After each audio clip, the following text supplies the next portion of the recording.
This is part 2 of the installation video showing how to put the Quick-Draw brand Ford modular flywheel housing / adapter on the back of the Cummins 2.8 engine.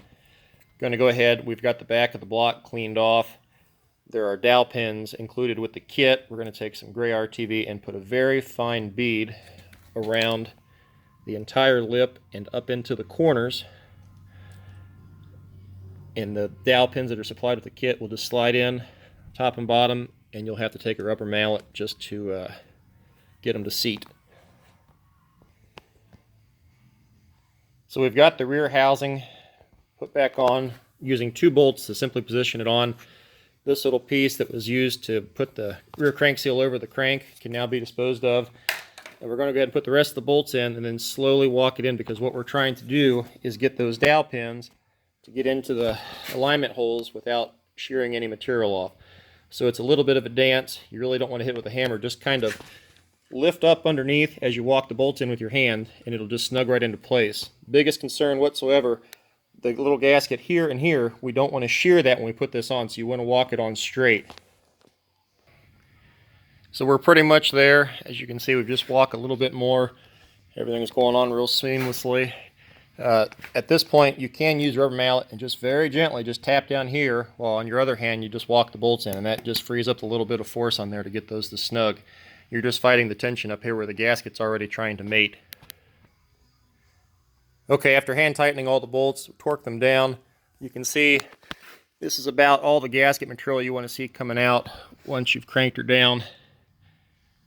You don't want to overdo that. Next, we're going to put the timing cover back on. We'll put the tensioner back in, and we'll get over to the starter.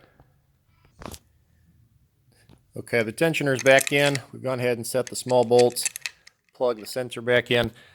Prior to putting this on, we want to scrape this gasket material off here and then reapply it in this corner here and this corner here. And I'm just copying what Cummins did during installation, so a little over generous than normal, but it's going to keep it from leaking down this way. That was the Ford style, and then with the Chevy style, we actually have a custom aluminum piece with new gasket. We're going to put the RTV on both sides of this gasket. Again, like the Ford, we're going to fill in the gap right here with some generous RTV, and then we're going to put this on using the little cap screws. Using a 4mm Allen wrench, we're going to put 2 of them up in top, and I'm going to take and put red RTV on the threads for the remaining, and then pull these back out. And I'm not RTV, I apologize, thread locker. This is just an easier way to do the install. There we've got it installed. Just a helpful hint when you're putting these in, if you hold it the long way on the wrench, you've got a high likelihood of not breaking the bolt head off. But we're just going to walk that in and give it a final snug, and you'll see again the gasket material from both sides.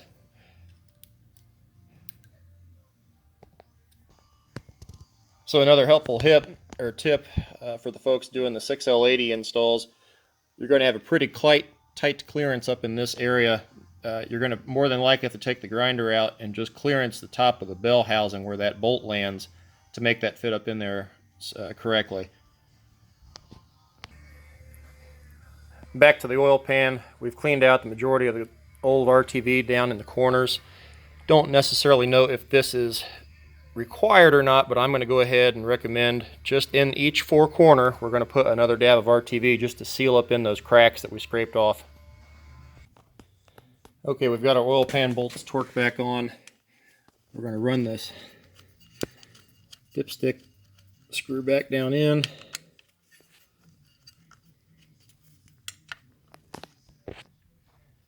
So at this point we're all sealed back up.